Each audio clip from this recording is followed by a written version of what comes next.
अगं मम्मा, पण पप्पा आपल्यासोबत का नाही खेळत? अगं त्यांना काम असतं ना म्हणून. पण मी आहे ना, हा आपण खेळू. हा आता बघ मी कसं खेळते हे बघ.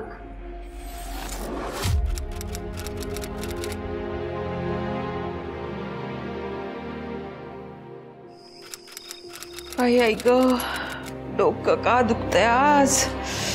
आई ग. आई डोकं दुखतंय, बाम लावून देऊ का तुम्हाला? काही गरज नाहीये. आधी मी सांगितलेले पैसे दे. नोकर ठेवीन आणि त्याच्याकडून सेवा करून घेईन मी. अहो आई, ऑलरेडी कितीतरी पैसे आपल्या घरासाठी दिलेत मी. नाही म्हणजे अहो, पिहूच्या भविष्यासाठी उरलेले पैसे नकोत का? आमच्या वर्तमानाची चिंता सोडून तुझ्या लेकीच्या भविष्याची पडली आहे.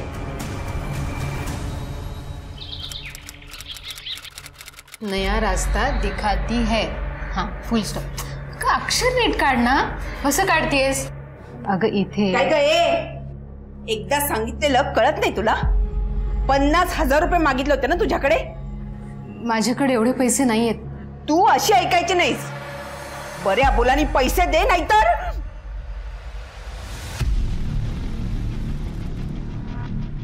मी तुला पिऊला भेटू देणार नाही. चल उठ. मम्मा, उठ म्हटलं ना. मम्मा, आई मम्मा, तू चल तिकडे. अरे मम्मा, चल म्हटलं ना. मम्मा, चल चल. अहो तुम्ही नुसते बघत का उभे राहिलाय? हाताला धरून घराबाहेर काढा तिला. हो बाबा, असं काय करताय? मी एवढे पैसे कुठून आणू? कुठूनही आण, पण जोपर्यंत तू पैसे आणत नाहीस तोपर्यंत पिऊला भेटता येणार नाही.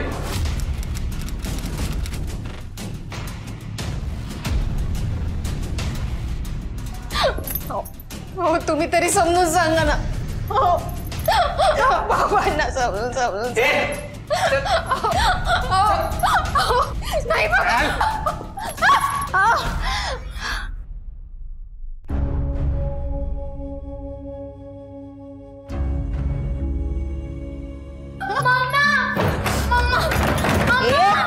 तू इकडे ये.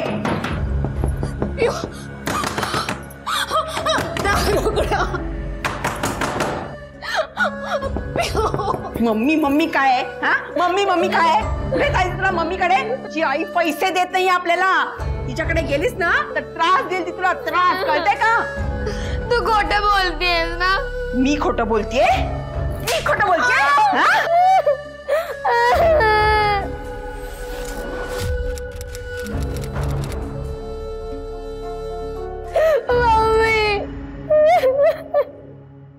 नमस्कार, मी अभिजित खांडकेकर तुम्हा सगळ्यांचं स्वागत करतो आजच्या भागात. आपण पाहत आहात क्रिमिनल्स, चाहूल गुन्हेगारांची. एकीकडे आपण नारी शक्तीच्या, स्त्री स्वातंत्र्याच्या गोष्टी करतो, स्त्रीमधल्या देवीची आपण पूजा करतो, पण आपल्यातलेच काही लोक याच स्त्रीला अत्यंत निर्दयी पद्धतीने वागवतात. आजची ही गोष्ट अशीच आहे, एका मायलेकीची. सर मला कंप्लेंट लिहायची होती. कसली कंप्लेंट? सर माझा पार्लर आहे. 2 दिवसांपूर्वी 2 लाख रुपये तिथून चोरीला गेले. तुम्ही एवढी कॅश पार्लरमध्ये ठेवता? सर ते पैसे मला त्या दिवशी डिपॉझिट करायचे होते बँकेला. तुमच्याकडनं 2 दिवसांपूर्वी कॅश चोरीला गेली आणि तुम्ही आज इथे कंप्लेंट द्यायला येताय? सर मला वाटलं एम्प्लॉईंशी एकदा बोलते, त्यांना समजावून सांगते, येतील पैसे. पण चोरी केल्याचं कोणीही मान्य करायला तयार नाही. तुम्हाला कोणावर शंका? हो, माझी एक एम्प्लॉई आहे सीमा. चोरी झाल्याच्या दुसऱ्या दिवशीपासून ती कामावरच आली नाही. पैसे नक्की तिनेच चोरले असणार. त्या सीमाचा फोन नंबर सांगा. सर तिचा फोन त्या दिवसापासून बंद आहे.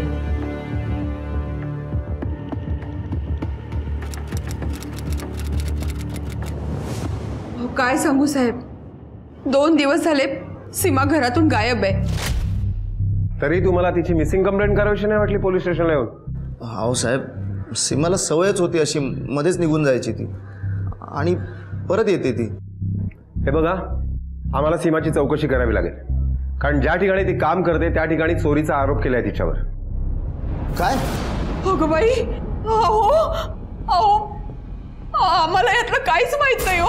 आता एवढंच बघायचं राहिलं होतं. बाबा तिच्या माहेरचा पत्ता द्या. सीमा अनाथ आहे साहेब. काय सांगू साहेब तुम्हाला, इतकी उलट्या काळजाची आहे ना सीमा. हो बघा ना, स्वतःच्या पोटच्या पोरीला सुद्धा असं एकटीला टाकून कोणी गायब होतं का कधी? मुलगी कुठे आहे तिची? जरा तिला बोलवा. साहेब आत्ताच डोळा लागलाय हो तिला. 2-3 दिवस आई नाही म्हणून त्या टेन्शनमध्ये झोपतच नव्हती ती. आत्ताच झोपली ती.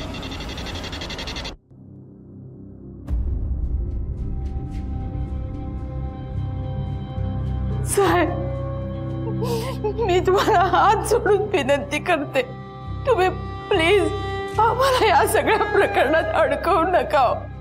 आमची काही चूक नाहीये.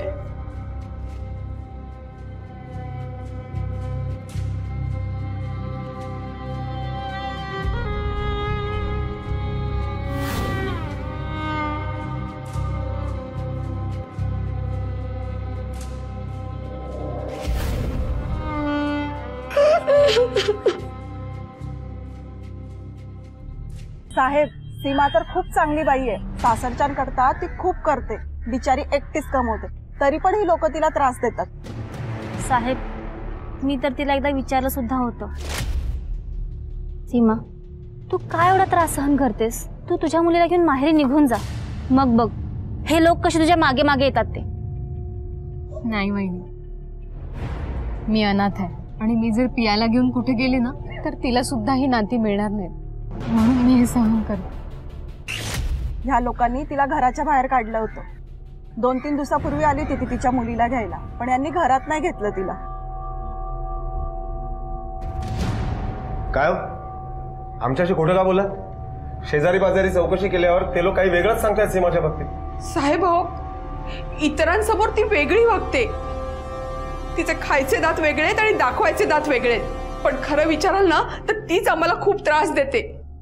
सासूबाई, एकतर तुमच्या पोराला ना धड नोकरी नाही आणि हे रिटायर. तुमच्या हातात 1 रुपया सुद्धा नाहीये. हे सगळं घर ना हे माझ्या जीवावर चालतं.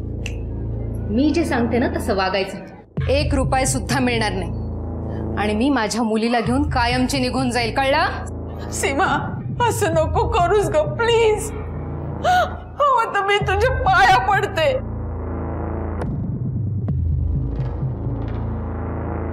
हो कशी बोलली पा. साहेब, मला तर ना शंका आहे ती तिच्या पार्लरच्या मालकासोबतच पळून गेली असणार. त्यांचं अफेअर होतं साहेब, मी स्वतः माझ्या डोळ्यांनी बघितलं होतं.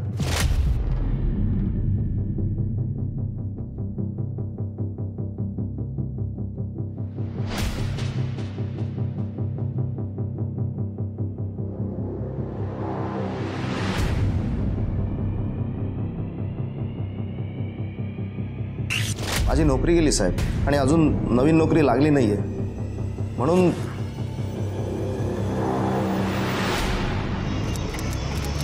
सर, सीमाच्या शेजारी सांगत होते की सीमा एक खूप चांगली बाई आहे. जर आपण त्यांच्यावर विश्वास ठेवला तर कदाचित असं असू शकतं सीमाने हे पैसे सासरच्यांना मदत म्हणून चोरले असतील. नाही, पण तसं जर असेल तर तिनं आतापर्यंत ते पैसे सासरी द्यायला हवे होते. तिने अजून ते दिलेले नाहीयेत. तिचा मोबाईलही स्विच ऑफ लागतोय, तीही गायब आहे. सर, आपण दुसऱ्या अँगलने विचार केला तर, म्हणजे सीमाच्या नवऱ्याच्या म्हणण्यानुसार सीमाचं बाहेर अफेअर आहे. सीमाचं ज्याच्याबरोबर अफेअर आहे त्याला सीमाबरोबर पिऊ नको असेल आणि म्हणूनच सीमा पिऊला तसंच घरी सोडून त्याच्याबरोबर पळून गेली असेल. असू शकतं. नाही कोणी, मला वाटतं एकदा पार्लरमधल्या स्टाफची चौकशी केली की बऱ्याचशा गोष्टी क्लिअर होतील. Exactly sir. आणि म्हणूनच मी पार्लरच्या स्टाफला उद्या सकाळी आपल्या पोलीस स्टेशनला बोलावून घेतलं. गुड.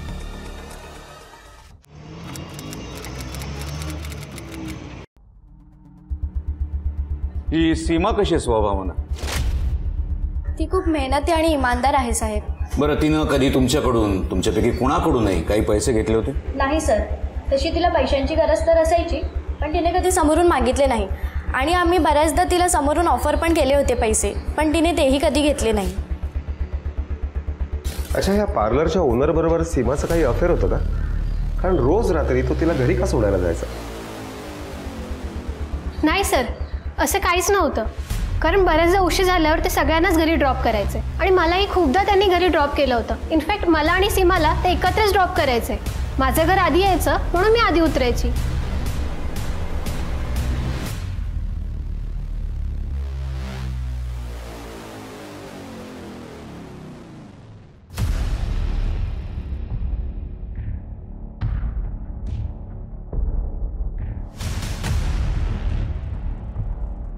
काय रे, ही दारू प्यायला कुठून येतात पैसे तुझ्याकडे? का आता तू आणि तुझी बायको मिळून आम्हाला फसवताय? हे बंद झालं पाहिजे, सांगून ठेवते.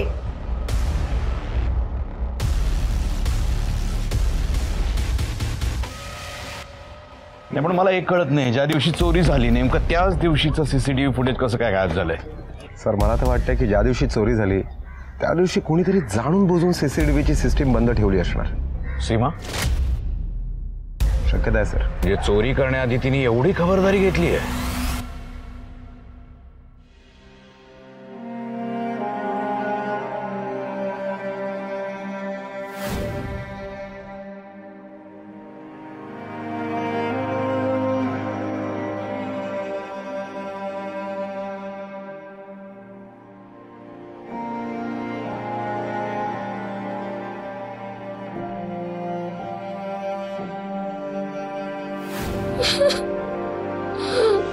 मम्मा, तू कुठे आहे?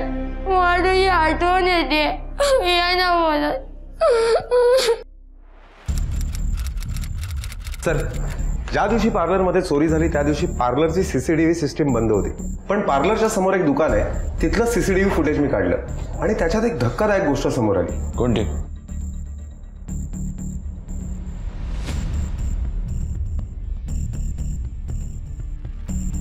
सर हे बघा, ज्या दिवशी पार्लरमध्ये चोरी झाली त्याच्या आदल्या दिवशी दुपारी हा सीसीटीव्ही बंद झाला होता आणि दुसऱ्या दिवशी चालू झाला.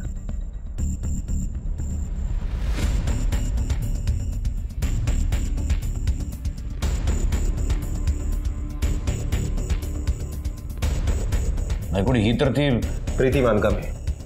सर, ज्या वेळेला पार्लरमधला सीसीटीव्ही सिस्टीम बंद झाली त्यावेळेस हे फुटेज, म्हणजे हिनेच पार्लरमध्ये जाऊन सीसीटीव्ही सिस्टीम बंद केली आणि हीच प्रीती आपल्याकडे सीमाच्या विरोधात कंप्लेंट करायला आली होती. पोलिसांना त्यांचा पहिला लीड मिळाला होता.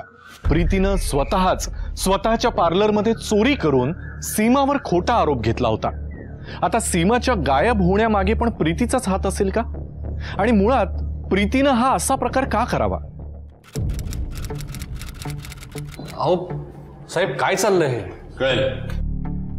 मॅडम बोला आता, का केलं ते सगळं? म्हणजे सीमाला पण तुम्हीच गायब केलं ना?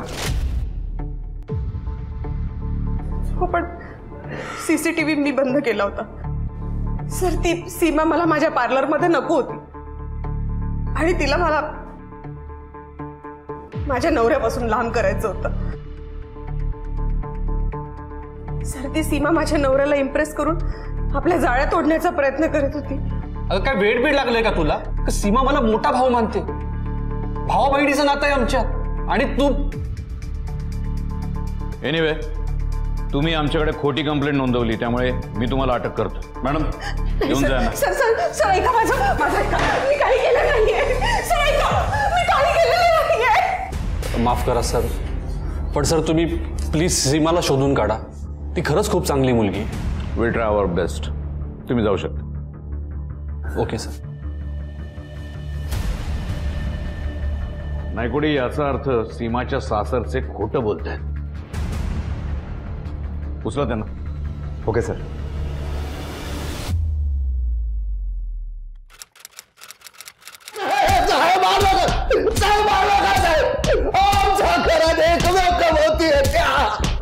तिचं जसं आम्ही बरं वाईट करून आहे.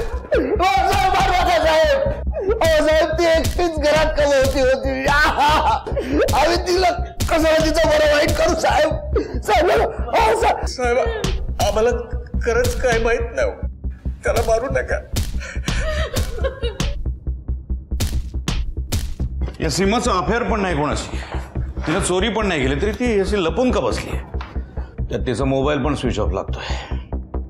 नाही, एक काम करा, तिचा मोबाईल जिथं स्विच ऑफ झाला होता त्या शेवटच्या लोकेशनला जाऊन या. Okay sir. सर, मला एक गोष्ट सारखी खटकतीये. सीमाच्या मोबाईलचं लास्ट लोकेशन हे मोहननगर आहे, पण मोहननगर ही तर एक वकिलांची कॉलनी आहे. म्हणजे तिथे ती जर एखाद्या वकिलाला भेटायला गेली असेल तर 2 दिवस तिकडे काय करत असेल?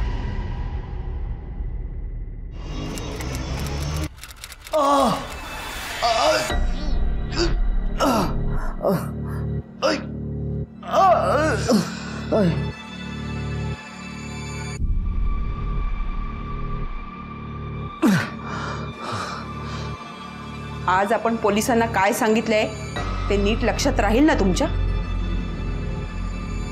त्यावरच ठाम राहायचंय, कळलं? अगं पण आज न उद्या खरं काय ते कळणारच आहे ना पोलिसांना. ते कळायचं तेव्हा कळेल हो, तोपर्यंत आपलं काम झालेलं असेल.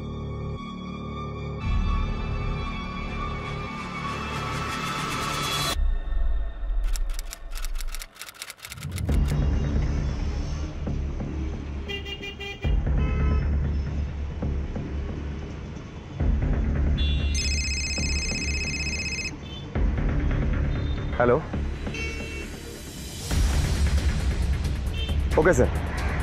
Yes sir.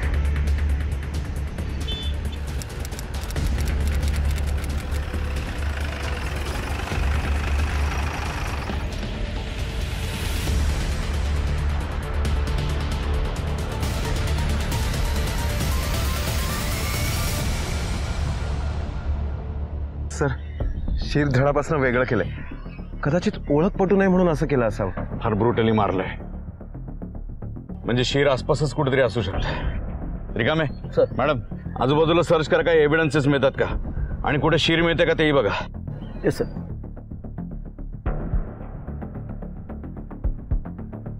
नायकोडी मर्डर होऊन किमान 3-4 दिवस झाले असतील. सर, कदाचित ही सीमाची तर बॉडी नसेल ना?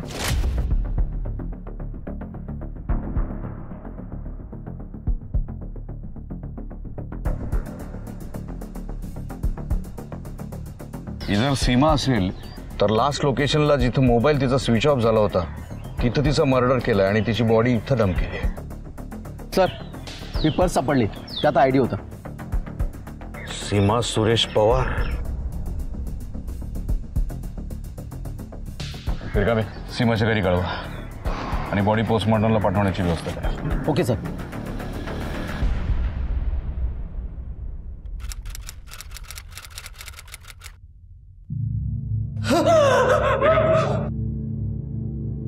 आई, तेव्हा काय झालं सीमाला? साहेब, साहेब माझी सीमा.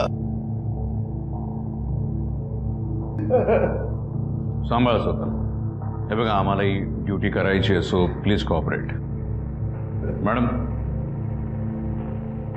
ते कपडे नीट बघा. हे बॉडी बरोबर मिळाले आम्हाला. हे सीमाचे आहेत. सीमा कधी असे मॉडर्न कपडे नाही घालायची, ती फक्त साडी नेसायची. म्हणजे ही बॉडी सीमाची नाहीये. मॅडम ती पर्स दाखवा. रिकामे आयडी दाखवा. हा आयडी बघा आणि ती पर्स बघा. या दोन्ही गोष्टी सीमाच्या आहेत. साहेब, सीमा नेमकं कोणती पर्स वापरायची ते आठवत नाही, पण हा आयडी सीमाचाच आहे हो. हा सावंत बोला. कोण? पवन. अच्छा ठीक आहे. सर, आपल्या कॉन्स्टेबल सावंतचा फोन होता. या सीमाच्या कॉल रेकॉर्ड्समध्ये एक पवन नावाच्या पुरुषाचा नंबर सापडलाय आणि गेले महिनाभर ही सीमा त्या पवनशी रेग्युलर कॉन्टॅक्टमध्ये. हा पवन कोण आहे? नाही कुठे सावंतचं पवनशी बोलणं झालं? नाही सर, पवनचा फोन स्विच ऑफ आहे. सर, आश्चर्याची गोष्ट म्हणजे सीमाचा मोबाईल ज्या ठिकाणी आणि ज्या वेळेला स्विच ऑफ झाला त्याच ठिकाणी आणि त्याच वेळेला या पवनचा पण फोन स्विच ऑफ झालाय. काहीतरी गडबड वाटतेय. या पवनच्या ऍड्रेसवर जाऊन घेऊ. Okay sir.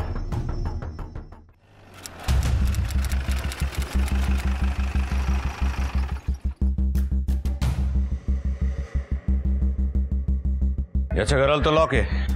रिकामे मॅडम जरा आजूबाजूला चौकशी करा. याच्याविषयी कोणाला काही माहिती आहे का? सर.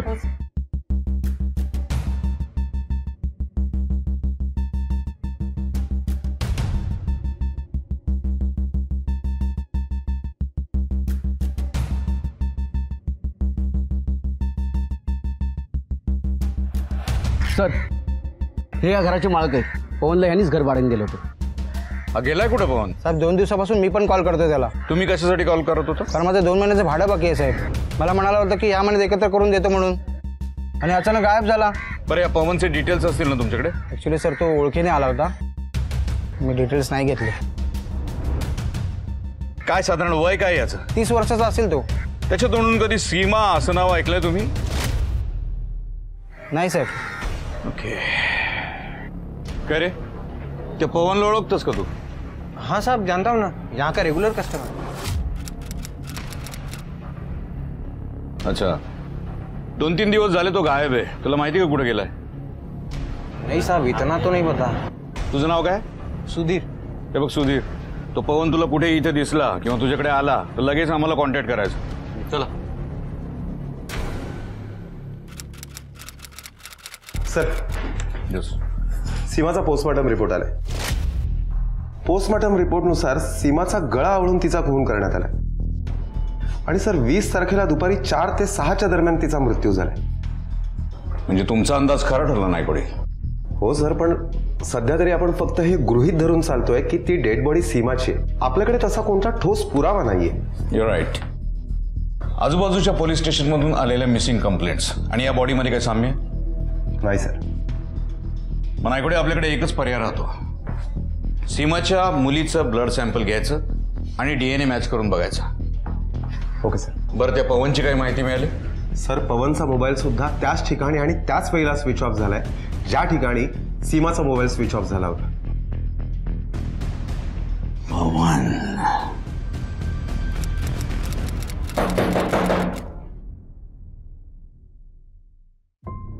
आम्हाला सीमाच्या मुलीचं ब्लड सॅम्पल घ्यायचं.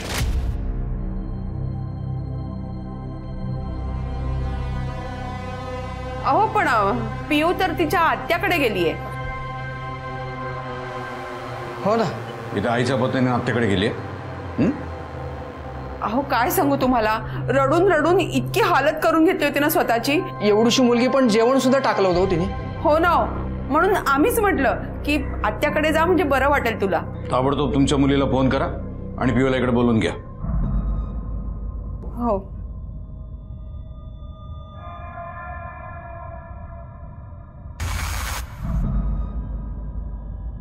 फोन स्पीकरवर टाका.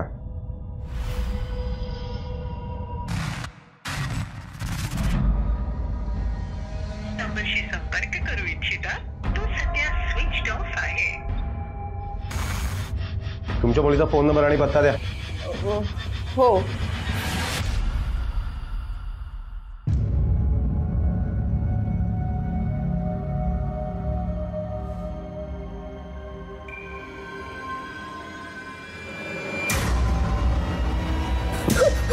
मला माझ्या मम्मीकडे जायचंय.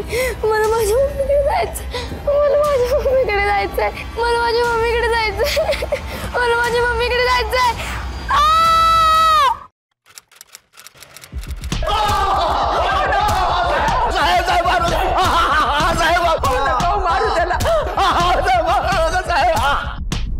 तुम्ही एवढे खोटारडे असं वाटलं नव्हतं आम्हाला. तुम्हाला मुलगी नाही आणि तुम्ही पियूच्या आत्याचा म्हणून जो नंबर दिला तो हा तुमचा मुलगा वापरत होता कधी, आणि आता स्विच ऑफ लागतोय तो नंबर.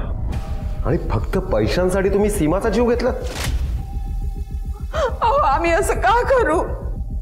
रिकामे जोपर्यंत हा खरं बोलत नाही तोपर्यंत तुडवायला आणि एक पाण्याचा थेंबही देऊ नका याला.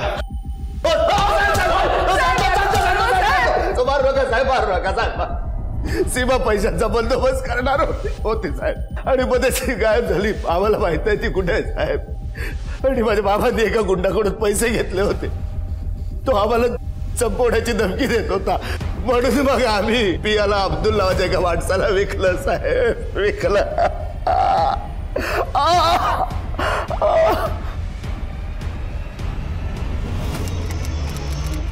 धर्मेश, तुम्ही पवन आणि सीमाला ओळखता ना? हो साहेब, म्हणजे पवन माझा क्लायंट आहे आणि तो बाहेरचे क्लायंट सुद्धा मला मिळवून देतो. ही तुमची Dharmesh finance private firm registered आहे? हो साहेब. मला सांगा, पवनला शेवटचं कधी भेटलात तुम्ही? एक 2-3 दिवसापूर्वी. आणि सीमाचा तुमचा काय संबंध? नाही, माझा तिचा डायरेक्ट काही संबंध नाही. ती पवनची मैत्रीण आहे. तिला पैशाची गरज होती म्हणून पवन तिला इकडे घेऊन आला. किती पैशांची गरज होती आणि तुम्ही किती प्रोव्हाइड केले? तिला 1 लाख हवे होते, पण मी तिला आता 60,000 दिलेत. आपण प्रॉपर सही घेतली आहे. काय प्रॉब्लेम आहे साहेब? पवन गायब आहे आणि सीमाचा खून झालाय. काय?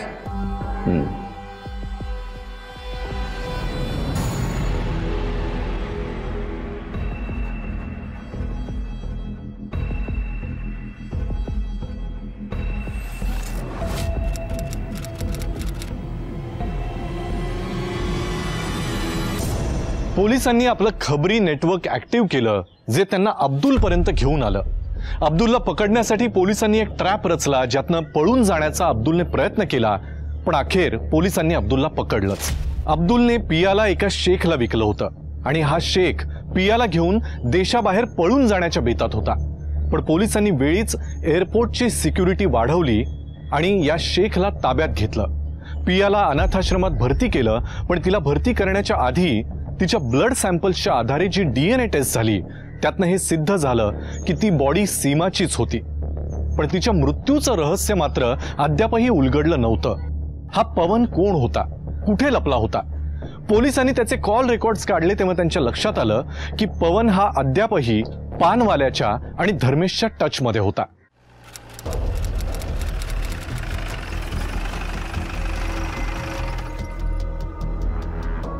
ए सुधीर, बाहेर क्या हो गया साहब? त्या पवनशी एवढं काय बोलायचं रे तू? तुझे कॉल रेकॉर्ड्स आहेत आमच्याकडे, आणि त्या सीमाला एकदा फोन केला होतास तू. काय सगळं? अरे सर, पवन को धर्मेश साहब से हमने ही मिलवाया था. उसको पैसे वैसे की जरूरत होती थी तो हम ही दिलाते थे. और वो जो सीमा मैडम है, उनको रूम चाहिए था तो इसीलिए फोन किया था. दुकान सोडून आणखीन काय धंधे करतो रे तू? अरे साहब, हम तो ऑलराउंडर हैं. कभी स्टेट एजेंट, कभी फाइनेंस एजेंट, सबकी मदद कर देते हैं बस. तर हा दुकानदार सुधीर याचे कॉल रेकॉर्ड चेक केल्यावर एक विचित्र गोष्ट समोर आली. कोणती? सर, या धर्मेशची बायको जास्मिन आणि या सुधीरमध्ये बऱ्याच वेळा बोलणं झाले. जास्मिन बरोबर बोलायचा? धर्मेशशी बोललं तर ठीक आहे, धर्मेशला तो क्लायंट तरी प्रोव्हाइड करत होता. जास्मिन बरोबर काय बोलत असेल? एक काम करा, सुधीर आणि जास्मिन दोघांवर नजर ठेवा आणि जास्मिनचे कॉल रेकॉर्ड्स काढा. Okay sir.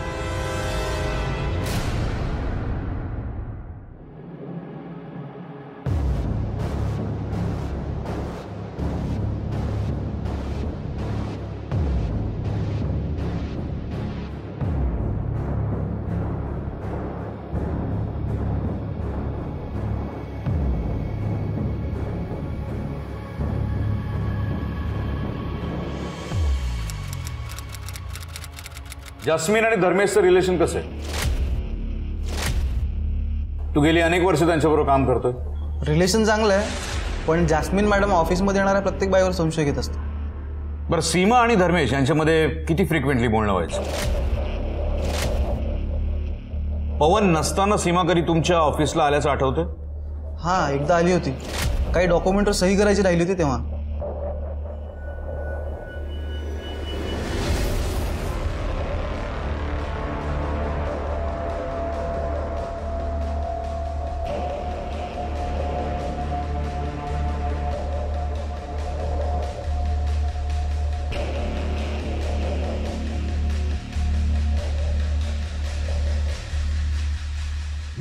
सीमा गेल्यानंतर जास्मिन मॅडम सरांवर खूप भडकल्या होत्या.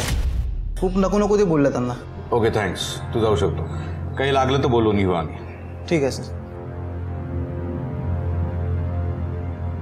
सीमा धर्मेशच्या जवळ जात होती म्हणून जास्मिननं तर सीमाचा काटा काढला नसेल. सर, कदाचित सीमाच्या खुनामध्ये या धर्मेशचा पण हात असू शकतो. सर, पवनचा मोबाईल ऑन झाला, त्याचं लोकेशन सापडलं. उचलते ना.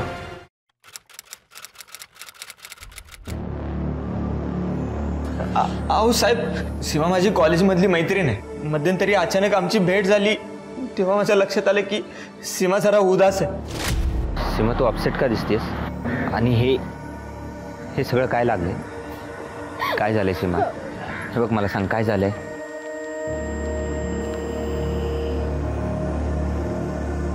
हे बघ, तू काळजी नको करूस. मी आहे तुझ्यासोबत. मी करेल ना तुला मदत. आपण एक काम करूयात. माझ्या ओळखीचा एक फायनान्सर आहे जो व्याजाने पैसे देतो. आपण त्याला भेटूया, ठीक आहे? म्हणून मग मी तिला धर्मेशकडे घेऊन गेलो आणि मग पुढे काय झालं असेल याचा अंदाज आहे आम्हाला. तू आता फक्त एवढंच सांग, सीमाचा ज्या जागी फोन स्विच ऑफ झाला त्याच जागी आणि त्याच वेळी तुझा फोन कसा काय स्विच ऑफ झाला? बोल, का खून केला सीमाचा? साहेब, मी नाही मारलं सीमाला. मी तर फक्त तिची मदत करत होतो. साहेब, तिला वेगळं राहायचं होतं म्हणून त्या दुकानवाल्या सुधीरच्या मदतीने मी तिला घरही दाखवत होतो. त्या रात्री 20 तारखेला तिने मला बोलून घेतलं होतं, पण तीच आली नाही साहेब. मी तिला फोन लावला तरी तिचा फोनही स्विच ऑफ होता. म्हणून मग मी तिथून निघालो तर एका बाईकवाल्याचा धक्का लागला आणि माझा फोन हातातून खाली पडला आणि तो बंद झाला. फोन बंद झाला म्हणून तू गायब झाला का घरातून? हो नाही हो साहेब, मी गायब नव्हतो झालो. ती तब्येत व्यवस्थित नव्हती म्हणून गावाला गेलो होतो औषध पाण्याला.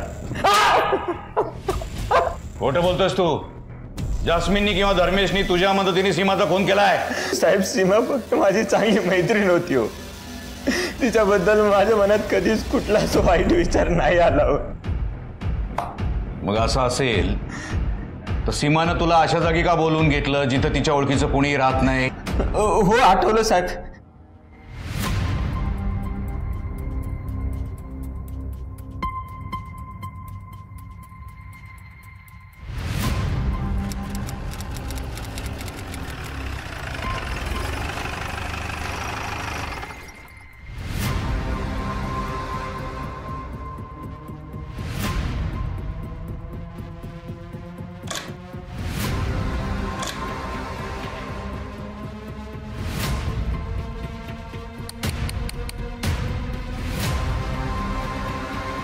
सगळीकडे शोधा, काही मर्डर वेपन मिळते का तेही बघा.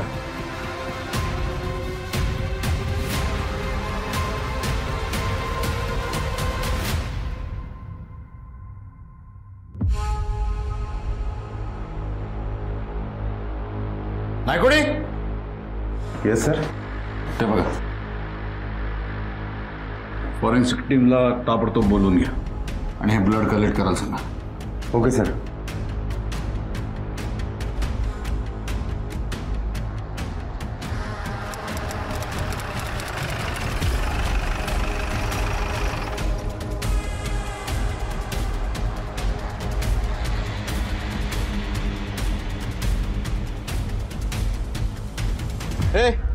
इकडे.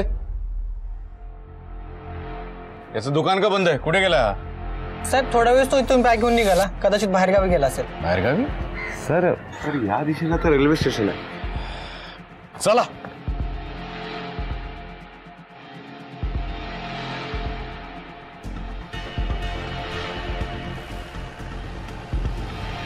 गाडी थांबव, गाडी थांबव. पकडा त्याला. अरे खाली उतर, खाली उतर. काय सामान घ्या, सामान घ्या. कुठे पळून चालला होता? चल. सर पवन जब पहली बार सीमा को हमारे यहाँ लेके आया था तभी वो हमें पसंद आ गई थी. हमें पता चल गया था कि वो बहुत अकेली है, बेबस है. मैंने सीमा से दोस्ती बढ़ानी चाहिए लेकिन उसने हमें मना कर दिया. फिर एक बार मौका देख के हमने उसका हाथ पकड़ लिया. उसने हमें चाटा मारा साहब. हमें बहुत गुस्सा आया. हमने तभी ठान लिया कि हम इस बात का बदला लेके रहेंगे. इसीलिए हमने उससे माफी भी मांगी. लेकिन ये बात दिमाग से जा ही नहीं रही थी. फिर एक बार हमने जास्मिन मैडम को फोन पे बात करते हुए सुन लिया. मला ना ग सीमाने खूप त्रास दिलेला आहे. माझ्या नवऱ्याला अक्षरशः वेड लावलंय त्याने. काय करू समजत नाही ग मला. खूप टेंशन मध्ये मी. एक मिनट. आप सीमा के बारे में बात कर रहे? हाँ. मैं आपकी मदद कर सकता हूँ. हमने सस्ता घर दिखाने के बहाने उसे अपने भाई के घर पे लेके गए.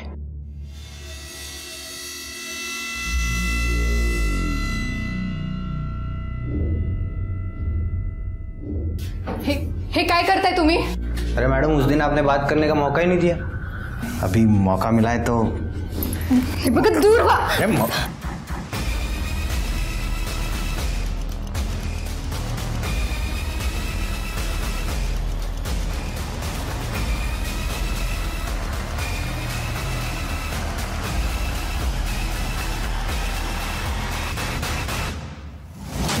हाँ, काम हो गया. तू फक्त तिचा खून नाही केलास तर तिची ओळख पटू नये म्हणून गळा कापून तिचं उरलेलं धड जंगलात नेऊन फेकलंस. रिकामे येऊन जायला.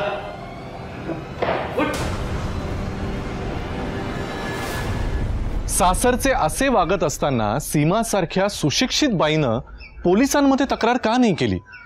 तिला याची भीती होती का की कदाचित याचे परिणाम तिच्या मुलीला भोगावे लागतील?